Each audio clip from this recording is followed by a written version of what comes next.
like it. You want a podcast like it? Podcast like it's 1999. Podcast like it. Just podcast like it. Podcast like it's 1999. Podcast like it. You want a podcast like it's 1999. Hello and welcome to Podcast Like It's 1999, the podcast where we talk about the films of 1999 from under a bearskin here in 2022. I'm one of your hosts, Kenny Nyberg. And I am Phil Iskov. And with us once again, Darren Franich from Weekly, but you probably know him from really trying to get Resident Evil on that zombie draft, like over and over. It's like he's like, I have to play Resident Evil. I know there are 6 more Romero movies, but when are you going to let me play Resident Evil? Yep. Why did you push it so hard, Darren? In fairness, I think I just had it in my discards and said, you never played it's it. a pretty good movie. I think it's I think it's a fun movie. That is a movie that I will. It's a good movie for. It's a good franchise. I would even go as far as to say like a fun franchise as a whole.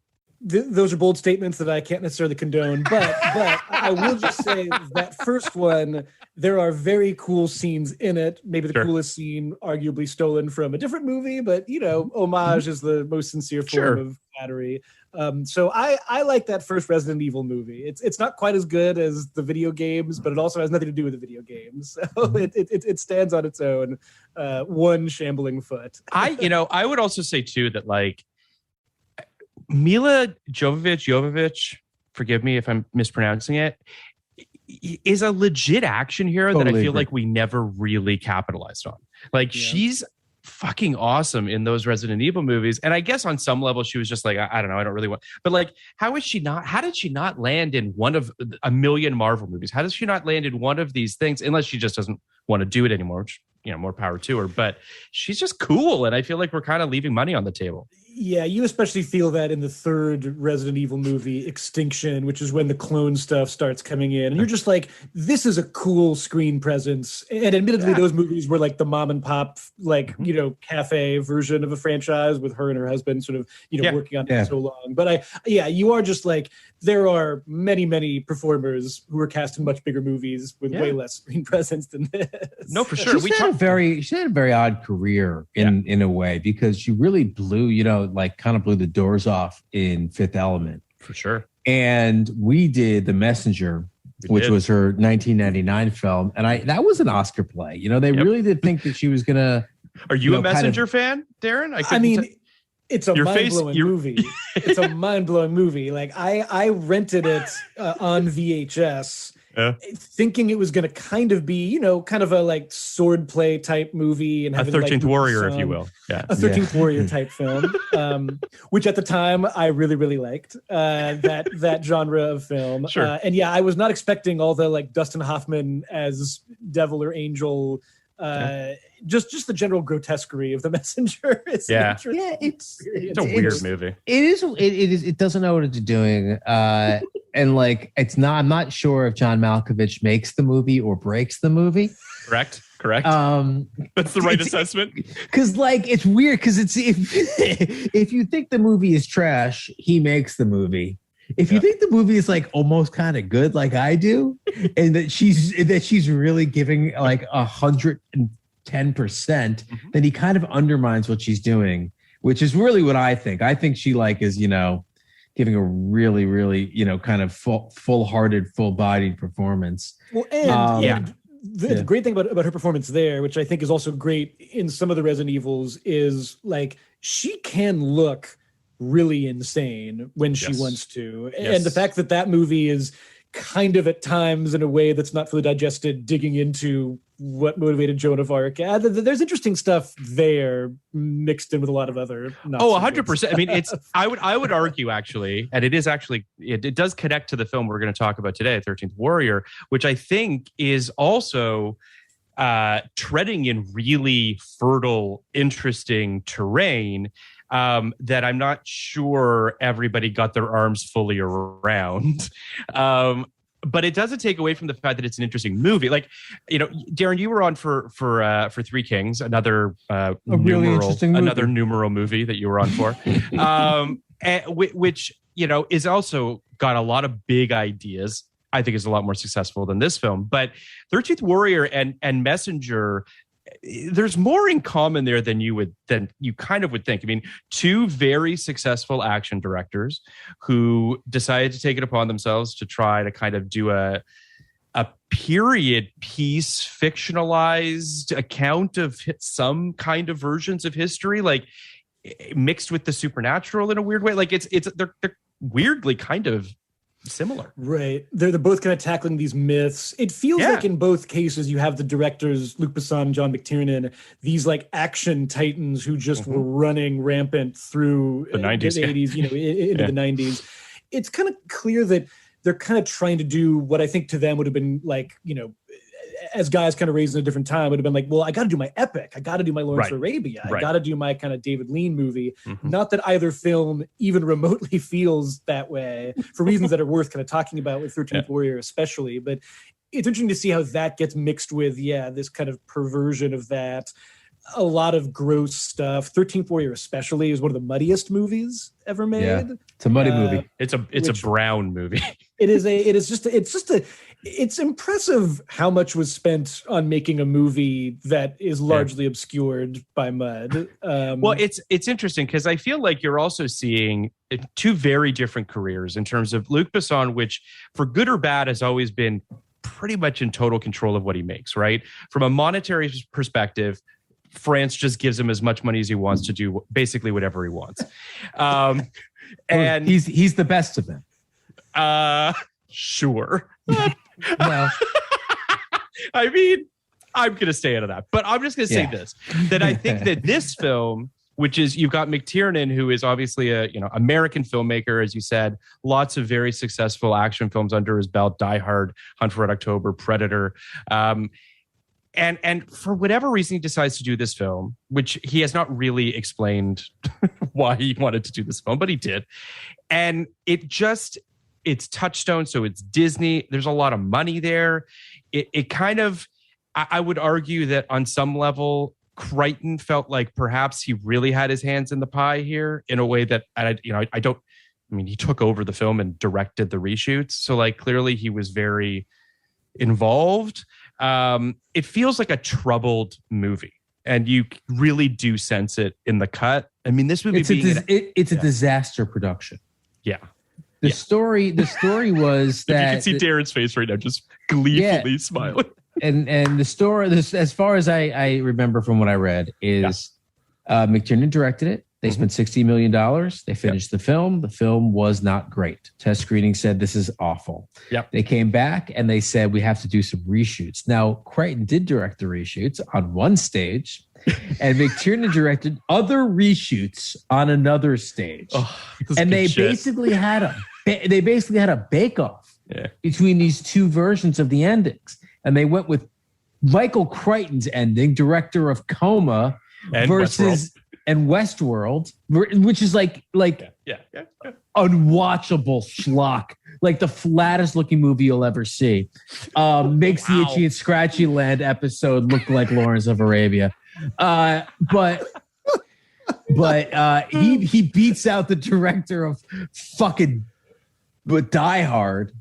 Correct. And it's better sequel, Die Hard with a Vengeance.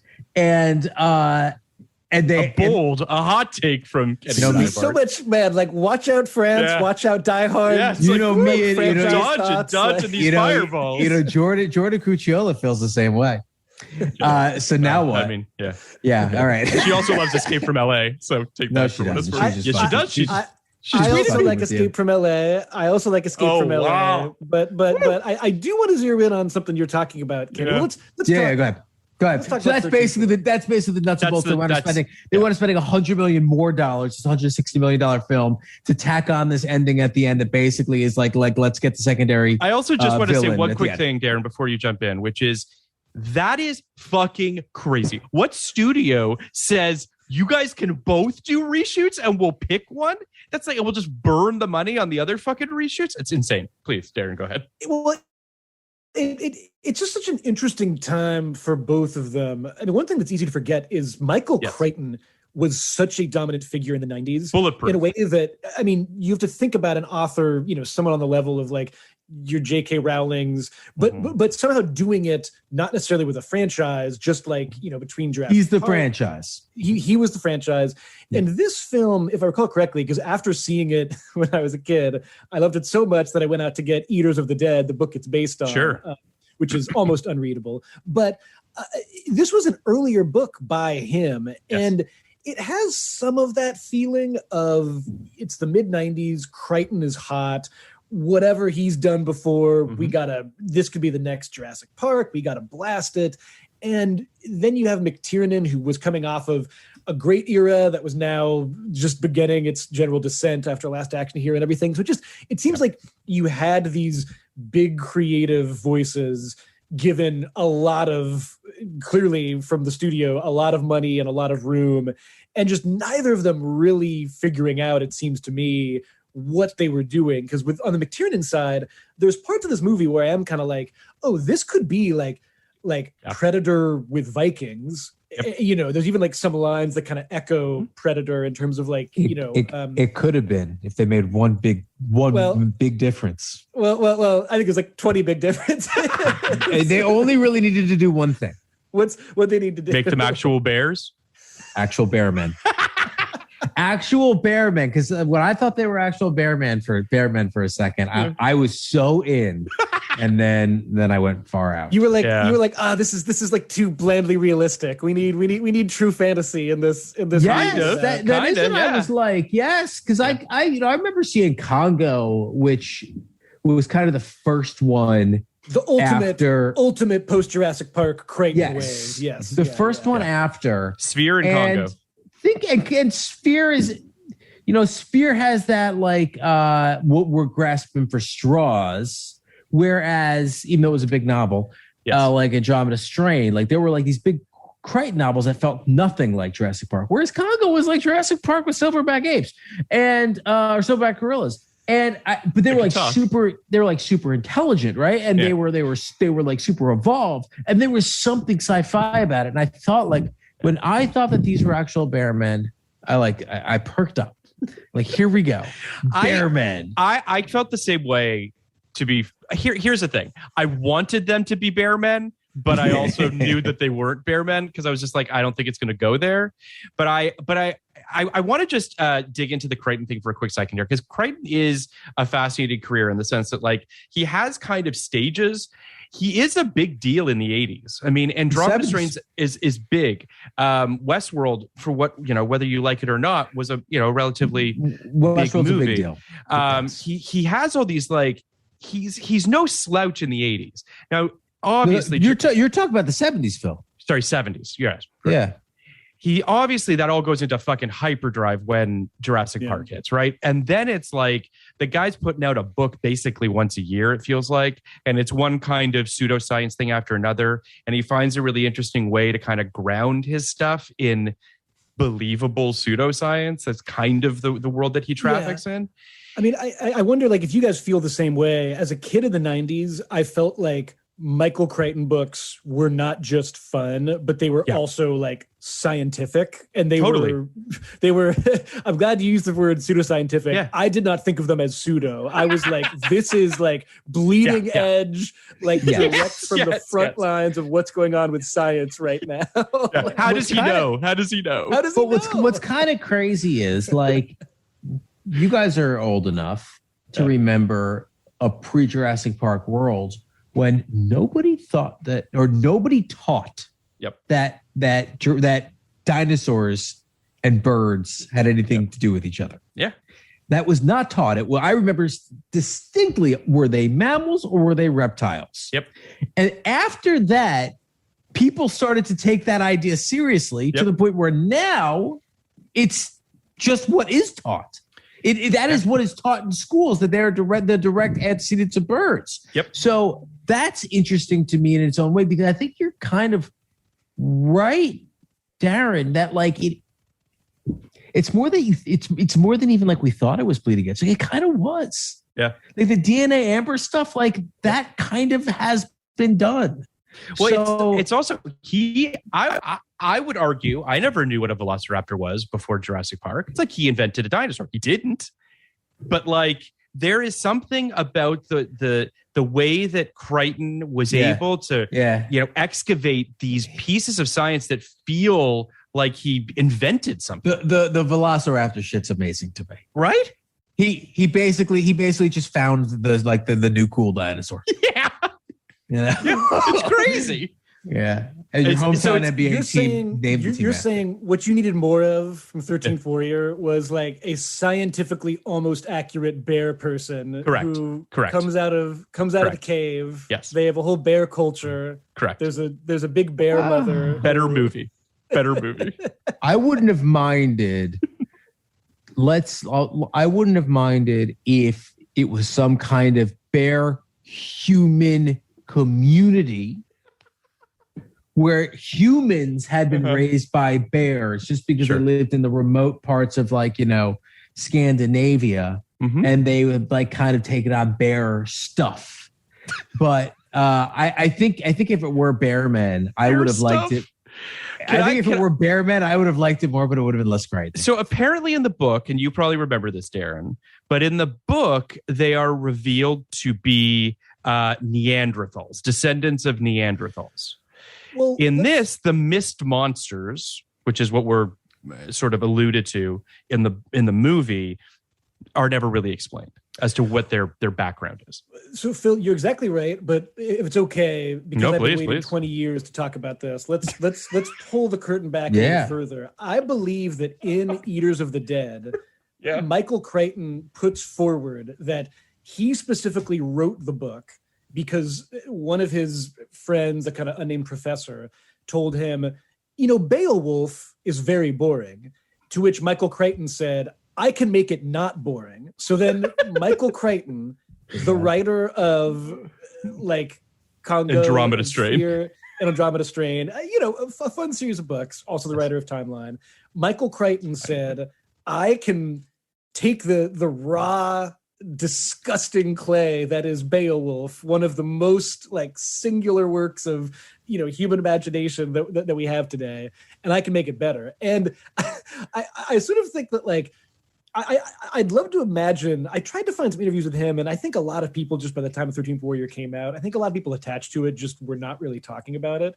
But I'd be really curious to know if with 13th Warrior, he sort of felt if Eaters of the Dead was him being I can make Beowulf even better.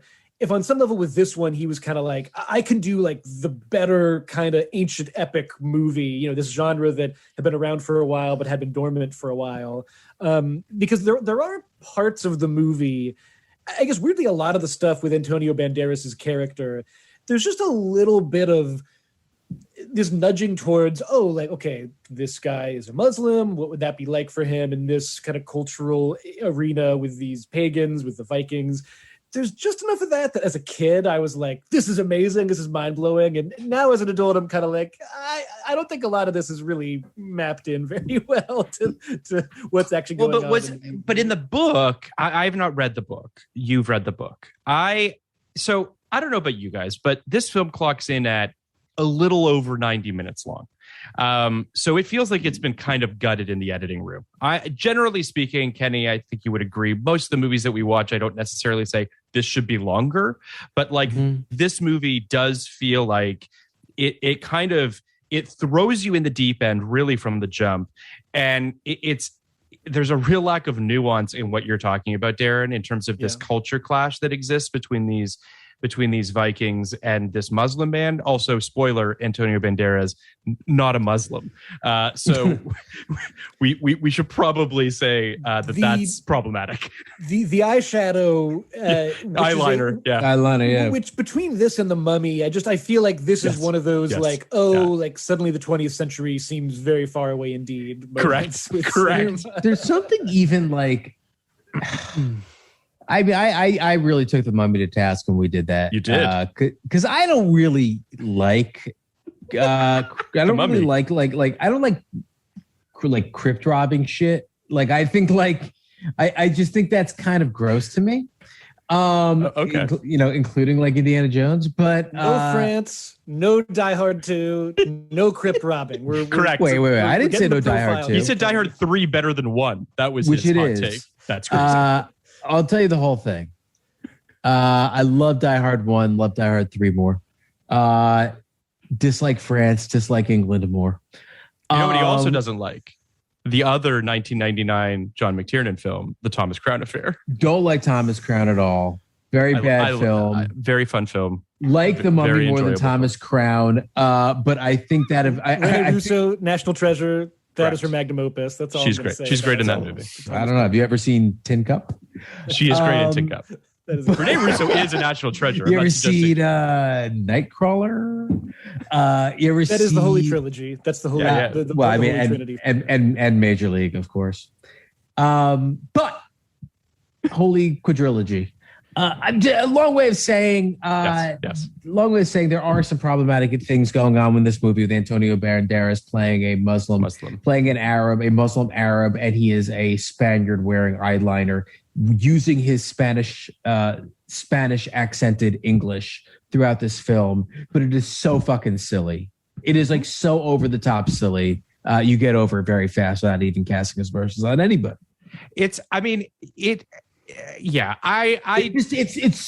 just so bizarre. It's just ridiculous. So stupid. Yeah. It's such a like a goof on a goof on a goof that it's and like Omar Sharif plays like his buddy. Yeah, buddy. But like if they cast an actual Muslim Arab in that role, as they perhaps should have, it almost would have been an insult to that actor because this movie's so silly. It's a silly, but would you? I don't disagree that it's a silly movie. But I also, to sort of my point earlier, I think they've removed the stuff that might not have made it silly. Like there's a part of me that feels like at a certain point they were like, okay, this movie's hemorrhaging money. It's cost us $1 billion. Let's just fucking get this thing short. Let's get as many screenings as we can for the first couple of weeks, and hopefully we can make some of our money back. And I think that they pulled a lot of the substance from this movie. So what you're kind of left with is just sort of vestiges and like action sequences, which are very well orchestrated, but I mean that's kind of it. And we should the one thing that is pretty well done are the action sequences, are the fights. Yes. But particularly the one in the cave looks amazing and is really exciting and thrilling. This is shot in a real cave. If they shot in a real cave, I mean, like that's fucking nuts. Like usually you build it. If they did everything you did in an effort to make some money, they failed because this is the biggest box office bomb of 1999, and some consider it the biggest box office bomb of all time. Which I think is amazing because no one ever talks about it like that. Do you know what I like? No one ever talks about it. Period. This isn't like this movie doesn't. This isn't Cutthroat Island, right? Like this movie doesn't exist, Darren, and it potentially lost a studio almost $120 million. Well, let me ask a quick question here. Just I'm putting all this together in the same way that a few times in this movie the camera cuts to Antonio Banderas as he is kind of figuring stuff out. Like I think there's one. I mean, you guys are storytellers, so maybe you feel like there's one scene where you're just like, wow, this must have been a rewrite on the set that day. Yeah. Where he just kind of is looking around and says, they think they're bears. Yes. Where did bears go? And it's like, how are you putting together an entire... I love it so much. That's pretty good stuff. That's like, pretty good stuff. So there's a few moments like that, but I'm doing that now. I'm listening to you guys talk. But I also realizing, please. It sounds to me like you two had not seen this movie. No, never seen this movie. Never saw this film before. Is that correct? Today. Correct. So let me. That was your. They think they're bears moment. Let me tell you that okay. They think they're bears. Let me bring you guys into my cave. Yeah, please, if that's okay. Let's jump over the waterfall. Let's go down into where the fertility goddess. Just keep your poison claw to yourself. All right. So, in 1999, I saw this movie in theaters. I guess I was one of 100 people around the world who saw it in theaters. I saw it with my mom, who was excited because she read that Omar Sharif was in it, and I assume after the third scene, she was kind of like, "When is Omar Sharif?" Going to be coming back. Any Beowulf retelling is a great mother-son movie to begin with. So for some reason, they didn't really oversell the whole Beowulf thing, which is too bad because I do think that like if you look at this as a like Beowulf reboot, which is not language I think anyone should use with the movie, you're kind of like, okay, you're doing some fun stuff here, Chrichton, with, you know, instead of the monsters, they're Neanderthal or Cro-Magnon or some kind of lost, you know, generation of people. But in 1999, when this came out, I saw it in a movie theater and I walked out and I said, that is one of the best movies ever made. And I often thought about how much I liked the movie over the next few years because nobody else talked about it, as you were saying, Phil. It just seemed totally lost. Then one day on TV, would have been late 2003, it was playing. I turned it on. I said, this is not good. What was I thinking? And I turned it off. And I have not watched it again since then. And thinking about that, watching it this go round, first time I've watched it all the way through in like 22 years, I think what changed was when this movie came out, you know, there just hadn't really been a lot of films like it. You know, you can kind of say that it was taking that kind of mud-swept battle footage style from something like Henry V or Braveheart. Braveheart certainly was a preeminent one, but even that kind of felt like a more recent. This is kind of that ancient epic. Yes. And then it's kind of like right after this comes out, a year later, you have Gladiator. The year after that, you know, you have in the fantasy realm like Lord of the Rings. There are some parts of this movie where the mist monsters are coming, where I swear the soundtrack almost kind of sounds like the kind of Battle Uruk-hai soundtrack from the Lord of the Rings. So just you're kind of like, this was kind of right there at the start. And I think if you wanted a movie like that, and I loved Viking stuff, I loved Norse mythology, that really spoke to me as a kid. And then it was just right after that, all the better versions came out. Like, go ahead, Kenny. There was not much reason to revisit this, which besides, as you said, some cool filming locations, the fact they actually built that whole village, I think was really cool and certainly feels nice today. But it was just like, it immediately felt very old fashioned by comparison to something like Gladiator or just even the kind of post Gladiator, post Lord of the Rings wave of ancient, real or fantastical movies. Those all just felt like, for a lot of different reasons, there was more going on with them than certainly there was here. Yeah, you know, it's interesting because we 99 was the focal point for so many types of films. Where you'll see things like you'll see Blair Witch in the beginning of the year and Haunting in the end of the year. You'll say essentially like, all right, out with the old and with the new, here we are. And you see it with Matrix and something like 13th Floor, where that was something that looks very 13th Floor looks very Lawnmower Man-ish, and they didn't get the new technology that they made with Matrix and that kind of stuff. We haven't seen it with this kind of historical epic type thing yet. And I think you nailed it, Darren. I do think that in the coming years, really, really good directors. And Gladiator's 2000, right? So it's like 6 months away. Literally in production while this is I'm not trying to out and flopping. Yeah. I'm not trying to throw shade at McTiernan, who I think is a really, really good director, but he's not the visual wizard that Ridley Scott or Peter Jackson is. And I think that kind of scope and understanding of practical sets and understanding of mixing CGI with practical sets and the ability to have, frankly, multiple characters with multiple storylines going on at one time without getting completely lost. Because I don't know who the fuck any of these guys are, particularly the Norsemen. They're all covered in dirt too, right? So like you've got everyone's just like the dirt men, blonde dirt men, dirty blonde. I think I do think that this does feel a little bit like at the time no one liked this, obviously, but yeah, very soon after you were shown a way to do this in a modern setting that lasts more or less up until today. I mean, it lasts up until the Green Knight. So this is still a viable Green Knight didn't do well, but that's not really the point. This is a viable modern type of movie that I think we saw the last kind of death throes of with this particular film. I think it's interesting that I don't know how old you were in 99, Darren, but I think it was interesting that you left this movie saying this is one of the best movies ever made, because for you at the time, you probably didn't see a lot of movies like this on the big screen.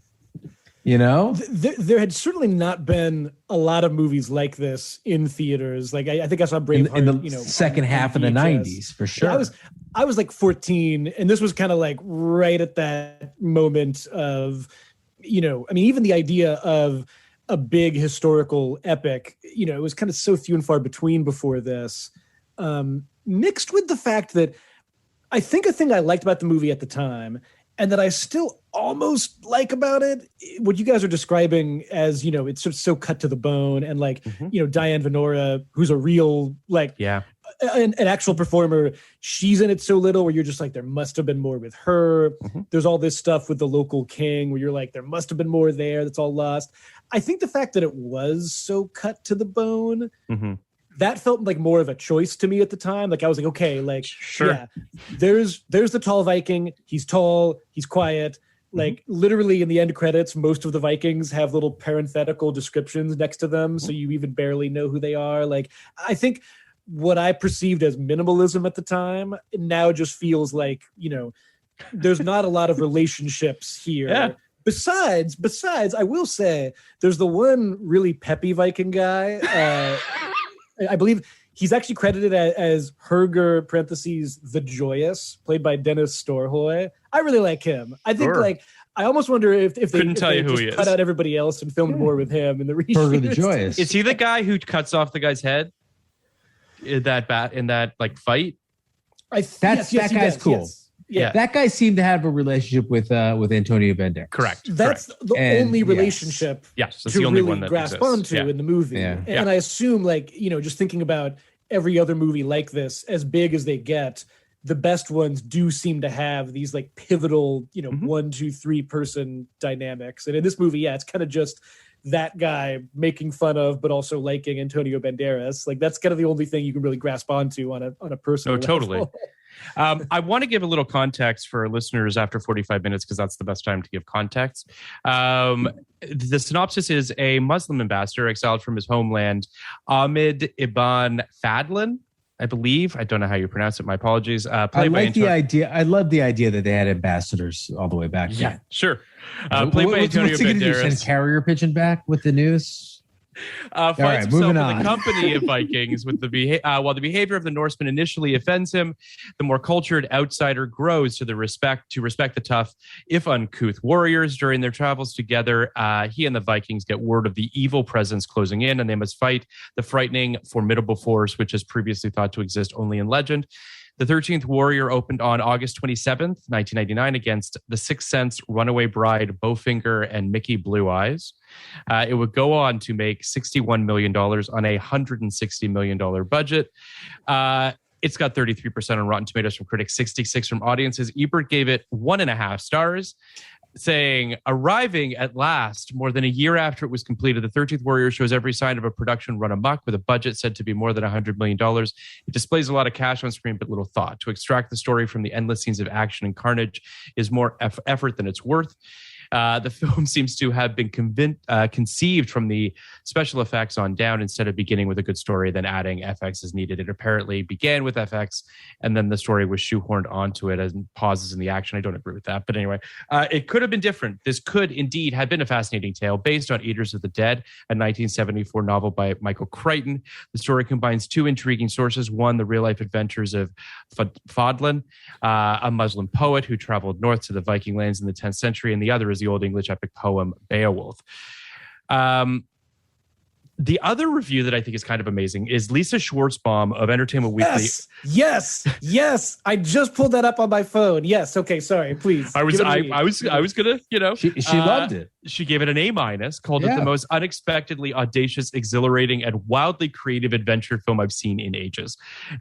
So listen, your cohorts at Entertainment Weekly, Darren, think similarly to you as a 13-year-old. I'm so glad you bring this up because when I left the theater, and again, when I said to myself, this is one of the best movies ever made, and I looked at like all the reviews that are being written about the movie, waiting for someone else to say, this movie is amazing. Disappointed by literally everyone from local newspaper critic up to Roger Ebert. And then I opened my copy of Entertainment Weekly, Lisa Schwartzbaum felt to me like she nailed it. She has a great line this is in here your where she personal says, origin story. It's why you work at Entertainment Weekly. Oh, I mean, listen, Lisa Schwartzbaum, that was the era where like her and Owen Gleiberman, like what they were saying was fully like forming my brain in every way. But she describes the storytelling style of the movie as pointillistic, nearly word free. And I think like that's intentional. That's how it hit me at the time. And I still feel that way at times in the movie. I think mainly with, I got to look up this guy's names because they're all like, Central Europeans or whatever. Yeah. The guy who plays, I guess he's basically the Beowulf character, the kind of lead chieftain of the big guys fellow that Antonio Banderas finds himself traveling with, played by Vladimir Kulich. The idea of a movie where it's an adventure and your main character, Antonio Banderas, is not ultimately the hero of the movie, and you ultimately figure out, like, we're actually seeing this huge event through this main character's eyes. I think that's actually really interesting. I couldn't think of a lot of other movies like that. And I do think that the guy playing Beowulf, is kind of awesome. It's almost like whenever he's on screen, I'm like, you have that rough-edged quality where you seem like you were carved out of stone just to be in this movie. And, I kind of feel like when you look at something both less expensive but more stylistically intense, like Valhalla Rising, the movie from years later by Nicholas Winding Refn, like that's kind of like, that is that just extricated and made into a whole movie without a lot of the shaky dialogue and storytelling in 13 Warriors. So I still feel that a little bit. Do you guys feel that at all, or is it just silly all the stuff with? I think I liked this film a little bit more than Kenny, but I will also say that I just had a really hard time locking into it. Yeah.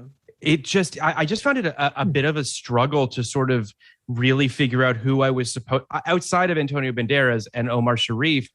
I agree with Kenny in the sense that it's kind of an ocean of Nordsmen that I'm just sort of like, I don't know how I'm supposed to be feeling or connecting to you individually. But that guy I did lock into and I did like him, but take that for what it's worth. I think there was a moment where I was definitely so for the most part, Phil, I agree with you. Like, I found the movie somewhat impenetrable. Yeah. There was a moment where and I think it was in the cave with the bear fight, where I was very much into it. I was like, do I like this movie? Is this going to be a great movie? I absolutely do not hate this movie. Yeah, far from it. Mm-hmm. I have hated some movies a lot more. I think it goes far. I think it does not stick the ending. Stick the landing at all. Do you like this more or less than the Thomas Crown Affair? It's an interesting question.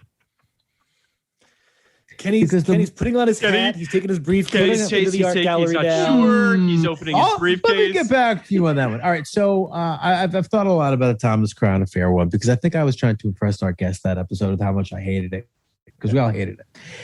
Thomas Crown, more than anything, I'm just brutally disappointed. I'm brutally disappointed by that film. I think that film has all the elements to be an A+. It's so pitched directly towards me. It has actors I love. Heists are probably my favorite subgenre of film. I particularly love art heist. I love the locales. I love the gadgets. I love I love the concept of that movie so much. Sure. And I like the Steve McQueen version. So I in general, like, am very primed for a movie like that. And when it comes out and I think it just makes no sense and misses all its opportunities, it's a shame. And I really was just kind of hurt by it. That being said, this movie is the exact opposite. This movie has, like I said to you when I saw the log line, Phil, this movie has no elements that would draw me in. I mean, I like Antonio Banderas not as a Muslim, and I like John McTiernan not as a director of 10th century Norway or wherever he is. I'm generally turned off by this kind of swords and horses stuff, unless it's just exceptional. And I don't like kind of vulgarity, not yeah, like vulgarity. Like I don't like big hairy men spitting and cursing and farting, which you don't get a lot of in this film, but it seemed like you were going to get a lot of it. So my expectations for this film, Kenny came in expecting a lot more farting, and I thought it was going to be. I thought it was. Well, Braveheart's a bit of a fart epic. It is. Which like I can't handle. Yeah. It's like it's a fart film, and it drives me nuts. But so my expectations for this movie were, sub basement, and I thought it was pretty good, and I liked it. My expectations for Thomas Crown, I thought it was going to be one of the best films of '99, and it was, crushingly disappointing. No, you don't think that. You do not believe that. We should have put so the answer to your question is on our Brianna Ashby print. The answer to your question is I would sooner watch Thomas Crown again. There. That is without question the one I would put on because I can lock into it, and I think I would be less annoying about it this time around. Well, Darren, now I'm curious. What are your thoughts? Thomas Crown Affair versus 13th Warrior? Well, first of all, in 1999, when I realized that the same guy had directed both of these movies, I, a 14-year-old, said, well, he's the best director of all time. Mind you, this is all I think still before real rush of great movies in the fall. So that I would almost say this is the end of me enjoying movies as a kid, right before just the rat-a-tat-tat of Three Kings. Yeah, this was, this is before. Like those Schumacher had 8mm and Flawless. I'm joking. I just want to say though, these movies were released 2 weeks apart. And in fairness, that's because McTiernan probably felt like he totally disowned 13th Warrior by then. Well, yeah, but on one hand, I do have this weird feeling that I guess this is a very nostalgic thing to say. I wish there could be directors now who get these two back-to-back, relatively decent budgeted movies that are so different. Yep. Ridley Scott this year. Well, Last Duel in Gucci. He's the last of the Bearmen. This is a unique year where things have been held for a year. Yeah. But it's funny with both movies, which I both basically like.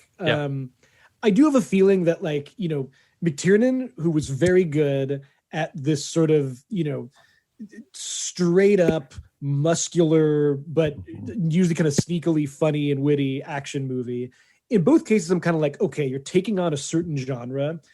And it feels to me like the genre is kind of beating you in a way that the Thomas Crown Affair, which I really like, and I like the dynamic of Pierce Brosnan and Rene Russo.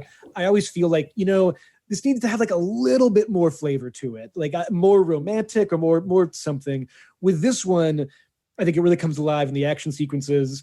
And I do think that bizarrely, he's kind of best with some of the characters who have the least to do. I like the Beowulf guy, and he, ultimately kind of dominates the movie in the last 20 minutes after just being a very remote figure before then. So you sort of left feeling like there was something here, maybe. I will say, too, I love Viking stuff. I'm a sucker for it. I watched Vikings? 80% of the TV show Vikings. I was going to say, very much enjoyed it. Are you a Vikings fan? I was going to ask you the Beowulf guy was on Vikings at one point, I think, as one of the 100 bearded people, and that was very enjoyable.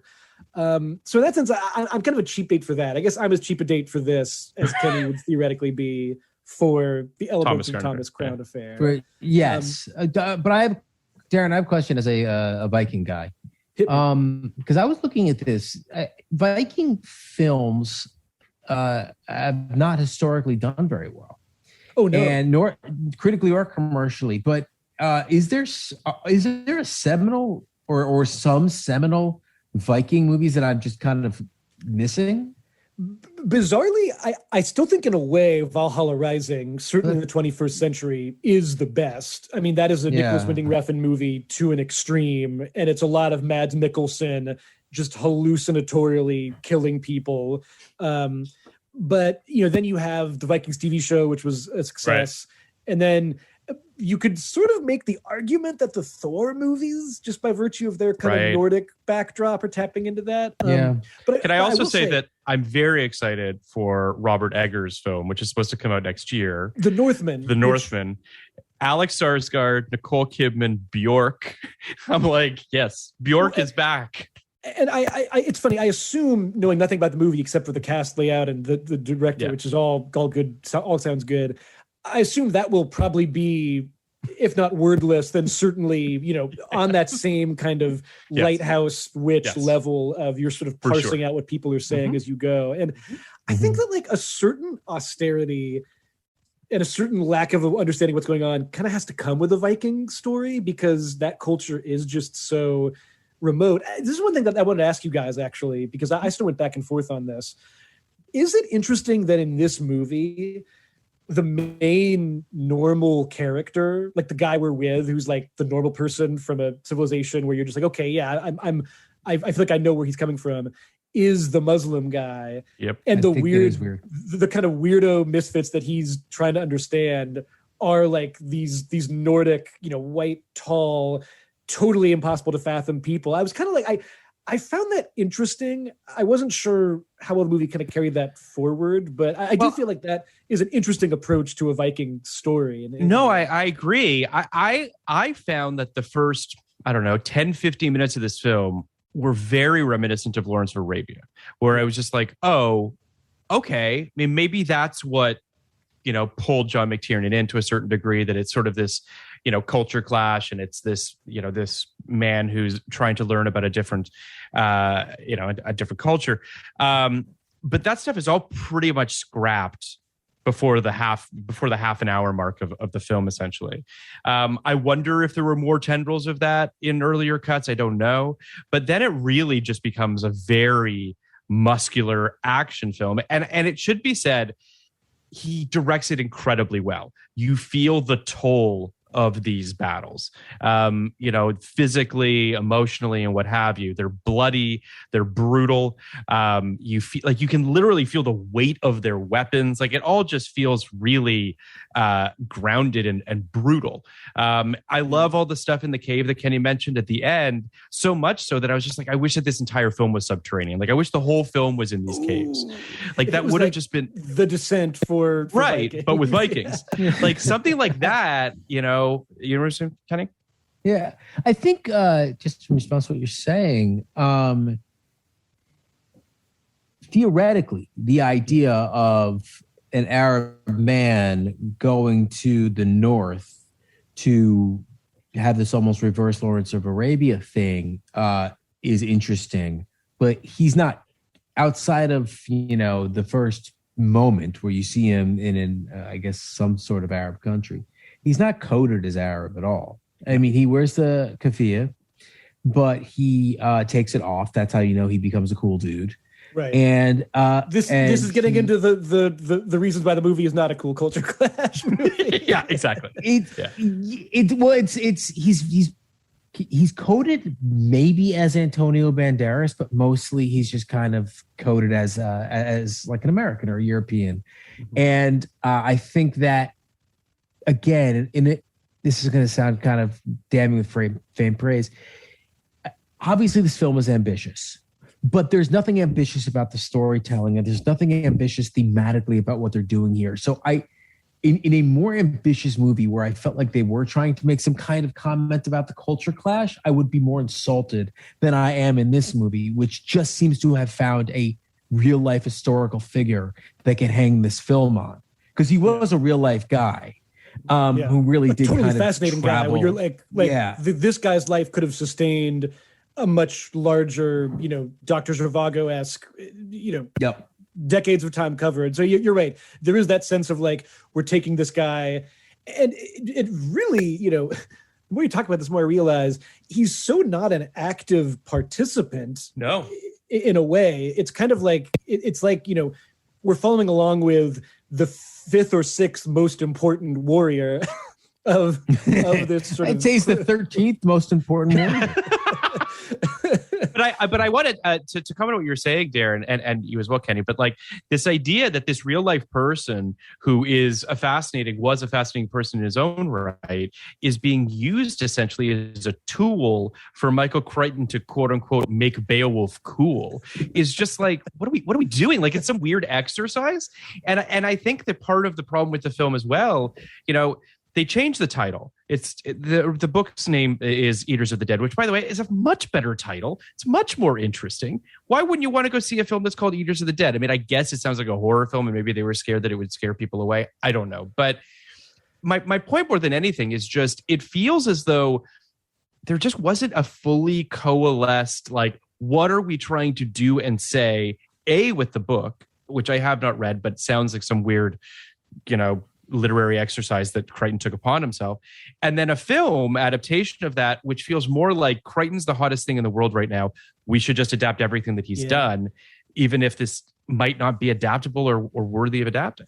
The book, I should clarify, in my memory, it is meant to be this sort of faux historical, you're kind of reading the Antonio Banderas characters' actual historical writings with some fake scholarly works like attached to it. So it's even a little bit more of a exercise in historiography. Just gonna say, so really not fun to read. Well, again, you're just kind of like in terms of making, like, if you wanted to make the Beowulf poem seem super fun by comparison, like I would say maybe Eaters of the Dead is the way to go. But it's funny because what you're saying, I'm thinking about how I almost wonder if this battle is being waged in the making of the movie, where you have these moments like Antonio Banderas praying towards Mecca, and even like tiny little things that feel very Michael Crichton to me, where it's like you learn that for his wounds they're putting like cow urine on him or something. Yep. Those little kind of historical details, which then get mixed up in, again, the kind of Predator with Vikings version of the movie. Yep. And neither of those really seem to be connecting. There's not enough of the cultural atmosphere to dig into, and there's not quite the same propulsion on the action side. That said, I mean, man, there are just some shots of like all the kind of warriors are kind of running across the village, which to me, like, maybe just watching it now after so many years of digital stuff, the village feels like a really real place where you're very aware of just how close these guys are coming to the throne room.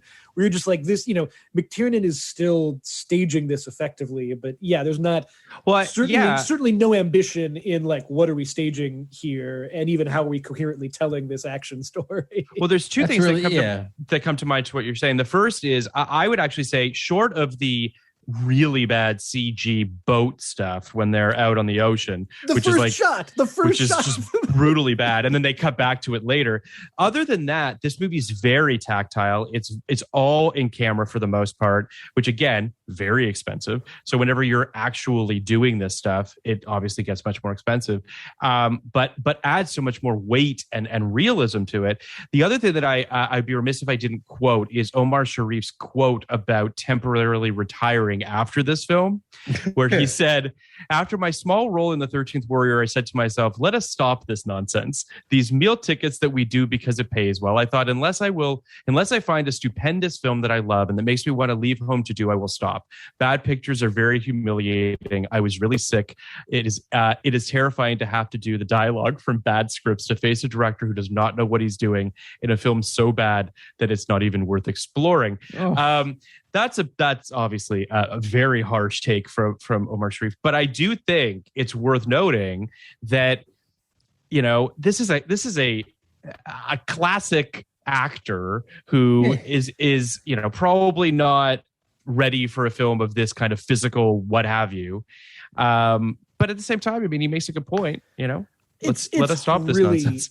It's really hard for me to imagine somebody who had worked with David Lean on some of the most incredible sequences in movie history.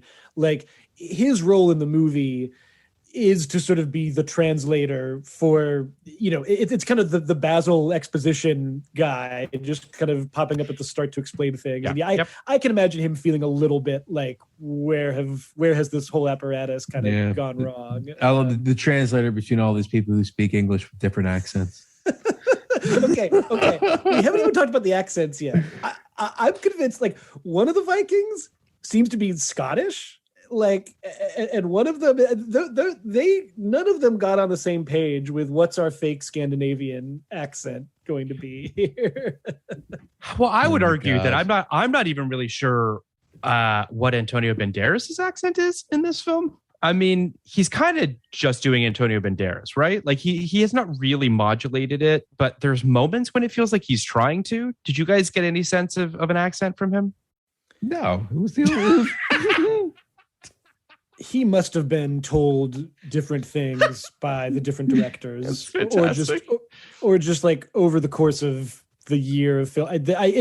That's some mission drift there that just nobody really had a handle on, for sure. I also just want to quickly talk about the cave for a quick second. The cave scenes were filmed all on location at in a cave, apparently, that measured 10,000 meters squared high, 200 meters long, 50 meters wide, 20 meters tall. Like it was just basically this unbelievable real cave. I mean, and it looks it. I mean, this is the stuff about shooting on location, which, you know, Kenny and I both know, exceedingly more expensive to shoot on location than to shoot on stages. There's a reason why you would build this fucking cave in a stage where you can control your elements and you don't have to schlep hundreds of people inside a cave to shoot. But it looks great, right? Like you can't touch it. So I understand why they did it, but I mean, unbelievable. Have you guys found generally, I mean, especially just looking at so many movies from this year, like as I'm getting older, I do feel like there are certain like circa late 90s basic aspects of film craft that are just so lost now, or have gone so digital that like I feel like it's really repositioned my view on a lot of movies, with this movie especially. I mean, you know, I think there are some scenes that are very indifferently shot. There's just a lot of close-ups on Antonio Banderas having the same confused look on his face, which probably was him being genuinely confused. But then you get to a scene like that and you're just like, God, this is so awesome, and feels like something I am not going to see again, or if I do, it's going to be in a very reduced circumstance. So well, it's I guess the cave stuff for me anyway really sort of made me think like, you know, how there is basically 5 directors maybe, that Nolan basically being one of them, right? Where they're just like, I demand that we go to these places and that we shoot and you're going to feel as though you've been transported to a place. Studios don't want to do it. It's expensive and they don't think that they need to. There's another reason. Yeah. It used to be required, but now the movie isn't made on set. The movie's made in post, and it's very brave to go out and build everything and do everything in camera like that, and potentially screw it up and potentially, you know, like kind of miss your shot or miss your moment or have to rebuild something or whatever. Now you can try 500 different fucking things before for the same amount of money or less. And you do lose that tactileness. It's that, and it's, you know, it's the same shit everyone bitches about. It's you miss the grain. You miss the shit out of the grain. You miss the grain. You miss just it. I don't know. Listen, there are some incredible special effects out there. I'm sure I have been fooled by special effects more times than I can count in terms of thinking that something is real when it isn't. So I'm not sitting here and saying that people that work in special effects aren't artists in their own right, because they are, and they do amazing work. No, they're wizards. They are right. Like they're wizards. It's an unbelievable thing. But to your point, Kenny, it's just like, you feel it, right? You feel like you're there. The thing I lament, and I understand what's happened, and I've been on show. I was on a show where we shot New York streets inside a soundstage in Atlanta. So like, I get all of this shit. Yeah. But the thing I lament is the idea that special effects stopped being things that were unachievable in the real world and started being used for things that are achievable in the real world. Right. And that's the thing that kind of feels wrong and weird and kind of ugly to me.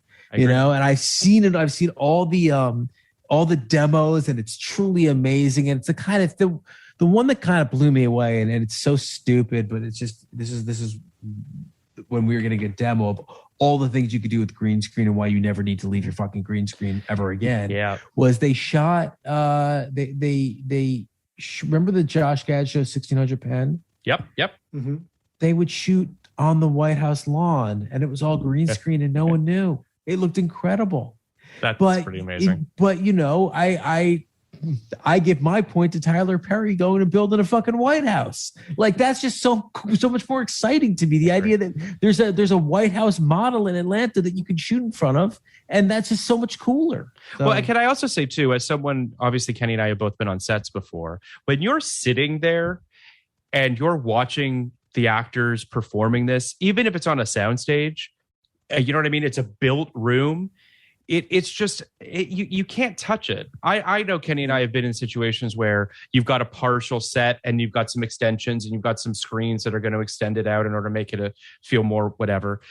That's one thing. But I have not personally, I can't think of, maybe I have. If I have, forgive me. Maybe I have on Sleepy Hollow. But point is, when you got an actor standing in front of a screen and they're just flailing around pretending as though something is happening around them, I don't even know how do you even tell if you've got it? How the fuck do you even know if you got the scene? You don't, and then you'll fix it later. Yeah, you don't. It's crazy. You know what seems like it should have to be more precise. You have to be way less precise, and I'm never going to not, I hope, have that feeling when I walk onto a set and you actually see the builds and you actually see the things that you imagine to some extent, and what an incredible thrill it is. And when you have to go into that green room, it's not the same. It's not the same.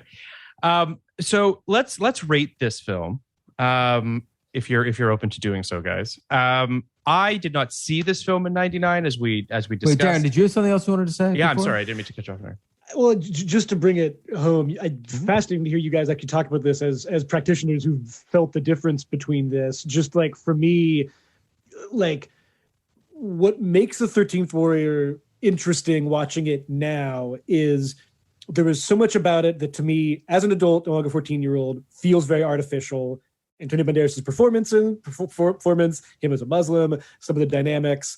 But then when those scenes just have this incredible tactile feeling to them, you know, when you kind of get the scenes of all the warriors whose names I never know, but I kind of know some of them. There's the happy guy, there's the tough guy. Like when they're all kind of moving in tandem and just choreographed so well on these kind of built sets, it's weird to feel like, oh, like that really matters to me now, and that almost has gotten better than it would have at the time when I didn't really feel that quite as much. So it's a weird double vision of watching a movie now and almost feeling like, wow, I can see what they do with that today, and I wouldn't like that. And I feel like at least you have that kind of craftsmanship, you know, when they're going down towards the cave and they see that bridge and they built the bridge. Like, I don't know, that's this weird added credibility the movie has that even as so many other facets of it have fallen in my estimation. Sure. Somehow that's just risen so much. Well, it's also just, I forgive me, Kenny, but we talked about, it was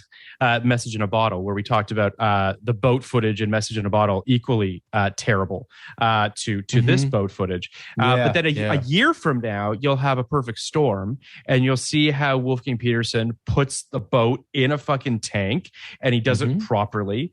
And obviously there's a lot of CG involved in that as well, but we talk about 99 being a fulcrum point for a myriad of things, but one of the biggest ones obviously is special effects, right? And when you look at special effects back then, sometimes they hold up incredibly well, your Matrixes, and whatnot, and then some that don't. I personally think there's a lot of good stuff in Phantom Menace, but there's also a lot of stuff that does not hold up well in that as well. But it's just fascinating to see how in 1 year they find a way to do something that they fail at pretty miserably in 99, which is putting people on a fucking boat in the water and making it look realistic. I mean, how Castaway is in 2000 as well. Like, it's just you got to put the effort in, and admittedly, it's just they got real good with boats and waters in the early part of the 2000s. Right? Captain Commander, and exactly. Yeah, there you go. They really they'd figured it out on a large scale. But I mean, I didn't get to kind of finish my point. Sorry. Because I lost it. No, there's like an hour ago. But the Viking stuff, there's got to be a fucking... There's no way it's Robert Eggers' version. There's got to be... Not that that's not going to be a great film, but what I'm getting at...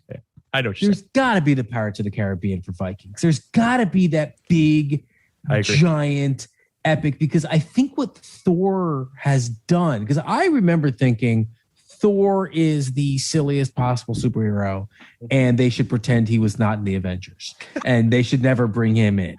And then he's like the third guy in, and it's like we're gonna do this. We're gonna actually we're gonna do Norse god superhero, but they kind of killed it.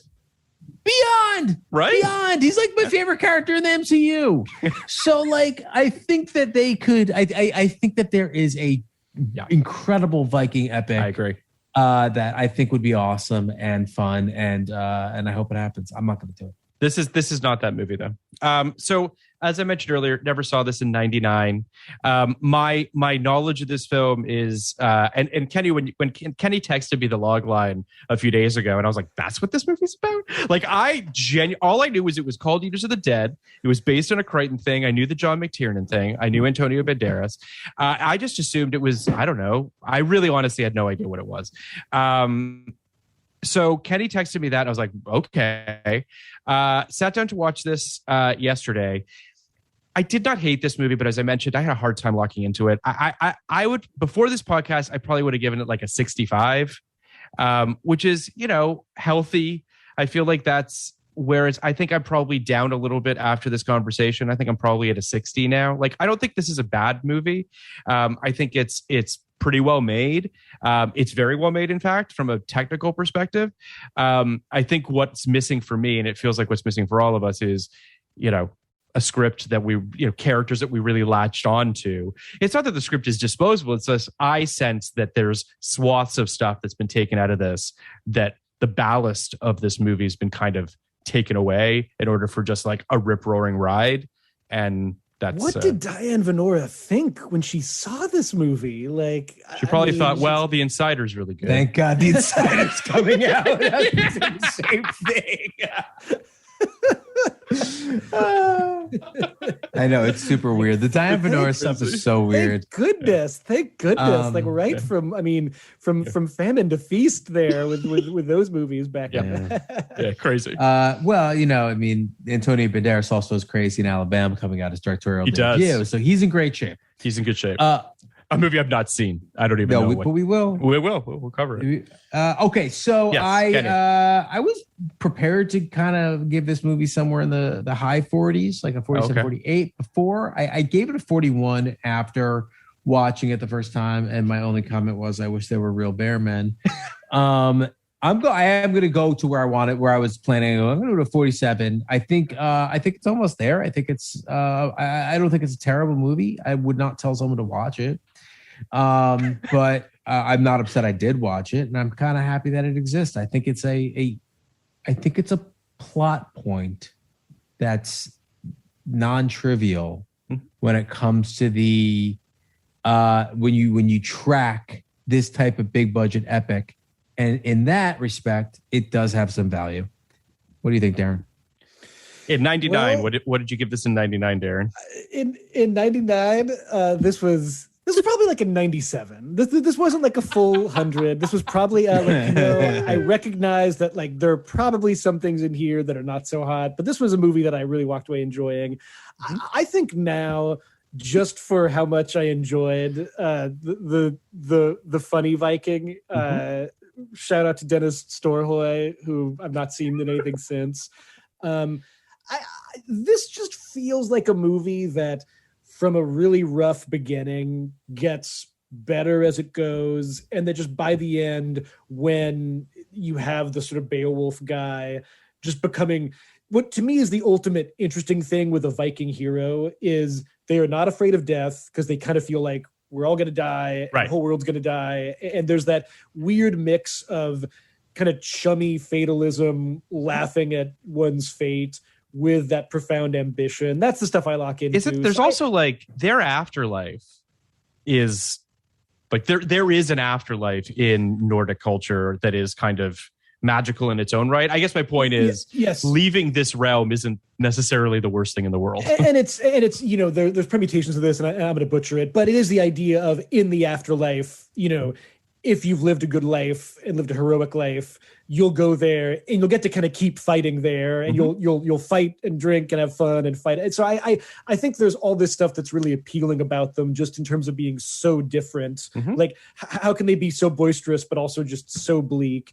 So in that sense, it's funny, after watching a lot of the movie and feeling like, this is not a very good film, just right at the end with the stuff with the Beowulf guy, it kind of hit me a little bit emotionally. So I think this is still a movie that I would say people should watch. This is like a 71, 72 for me. I think. Okay. This is, and maybe just because, one thing I will say, Gladiator next year, a movie that I think we can all agree is a better movie than 13th Warrior. I would agree. The fact that Gladiator starts with this huge, amazing, one of the all-time best battle scenes, and then kind of in some ways towards the back half, for reasons that were kind of beyond its control, dwindles a little bit. Like, that to me feels like a very New Millennium movie where there's not the same build. And I do think that weirdly, not that this movie was composed in an eloquent way whatsoever. But it does build. Yeah. There is the sense of a build that I really like. I do feel like, it saves its best stuff for Between the Cave and everything. It saves its best stuff for the tail end. Right? Well, I mean, Gladiator... that. Yeah, Gladiator definitely suffers from kind of a bit of the lack of momentum to some degree. There's obviously this sort of like this tragedy propulsion going on. But I've never been crazy about Gladiator, but I am kind of crazy about Russell Crowe in that movie. So I think there is that. I think there is that, focusing on the hero thing that kind of puts it above this one. But I want to stress Russell Crowe in Gladiator is definitely a more entertaining protagonist than Antonio Banderas. He's not the protagonist. Your big Norse Beowulf is the protagonist in this film. Yes, that's true. That's true. So Darren, he is the protagonist. Sorry, I don't want people to get me confused. I'm very curious to hear your thoughts on the movie that we're covering next week. Okay. We are covering The Other Sister. Oh my gosh. This is the Giovanni Ribisi. Juliette Lewis. Oh. I feel like Darren just got punked. Yeah. It was one of those, I was like, you know what, listen. We talked about it for an hour and a half. Someone's got to get asked the question. And Darren, you're the guy. Do you have thoughts on The Other Sister? Have you seen The Other Sister? Because next week we have LaToya Ferguson on to talk about The Other Sister. Dying to hear what she has to say. Dying to hear what everyone has to say. I've not seen the movie. I distinctly recall the trailer, and I distinctly recall reading several things about the movie and being, even at the time, feeling a little bit disturbed, as if this was something that a lot of people who I trusted seemed very upset about. But I'm very curious to...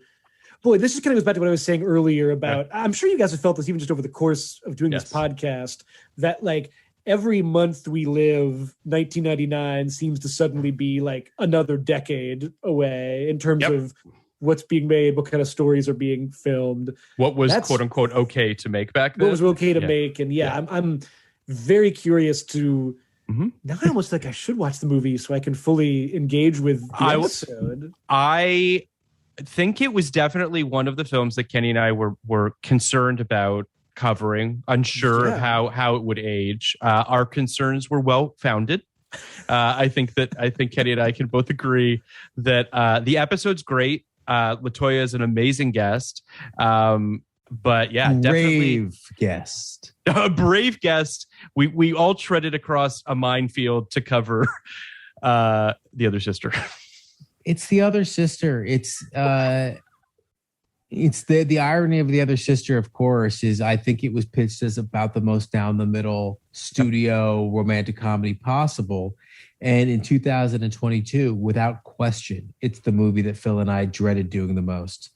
Whereas a movie like what crazy ass movie Audition, we were thrilled about doing. We couldn't wait to dive into Audition. So it's Perfect Blue. These crazy ass movies that like would get banned at video stores were like, yes. And everyone in the world is like, these are classics. And this is, worth dissecting. The Other Sister, a fucking Gary Marshall movie, is the most transgressive movie of 1999. He's also, as we spoke of earlier, had two films that came out in 1999. He had Runaway Bride and he had The King. Other Sister. The King. I say transgressive as a joke. But I do think it does challenge you as an audience member to see what you're capable of sitting through, because it is it is really kind of a like a truly disturbing slice of where we were at the time. And this whole year, this podcast is about the entire fucking 6 foot sub.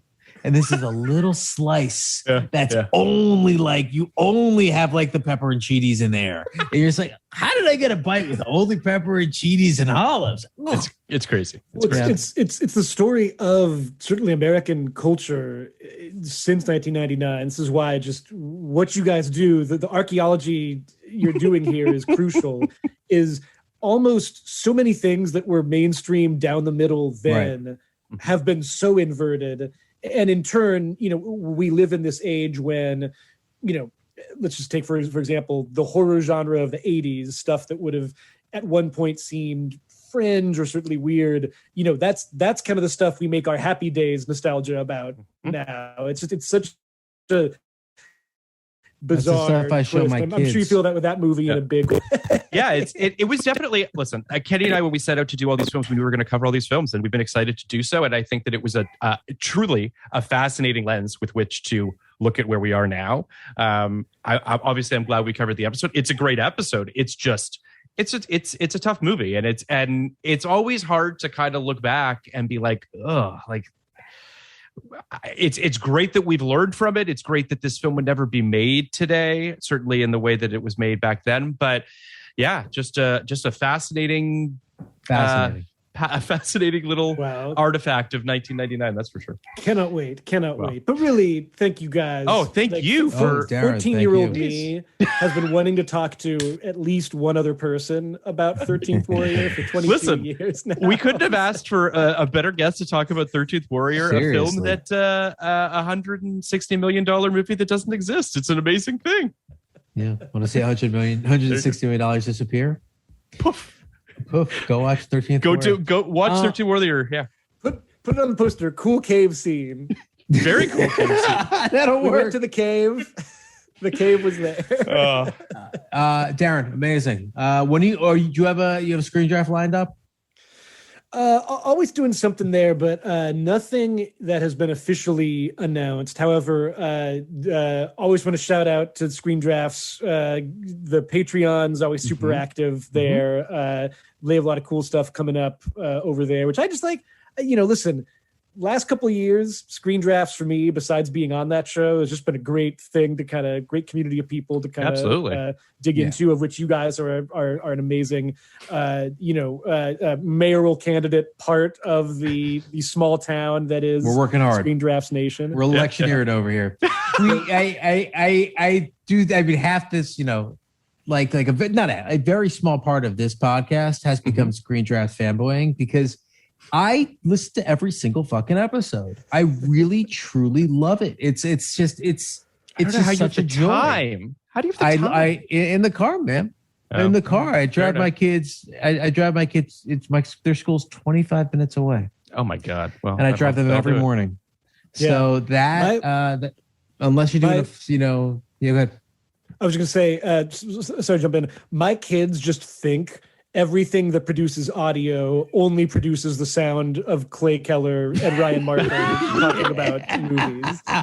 Like car stereo, that has phone. That's fantastic. Like, Bluetooth speaker, just perpetually in the background of them living their very young lives. It's just, people engaged in a very, very specific way of ranking movies. Right. Thank you so much, Darren, for coming on to talk about this. We hope you'll come back, talk about maybe something from 1989 on our Patreon, perhaps, or something along those lines. But cannot wait. Thank you guys for having me. Thank you. And so again, really making young me's dreams come true. That's what we do on podcasts like it's 1999. Making dreams come true. One of the best characters of 1999 cinema. Hogarth the Joyous. Darren the Brave. Bye, guys. Thanks, guys. Podcast like it. You want to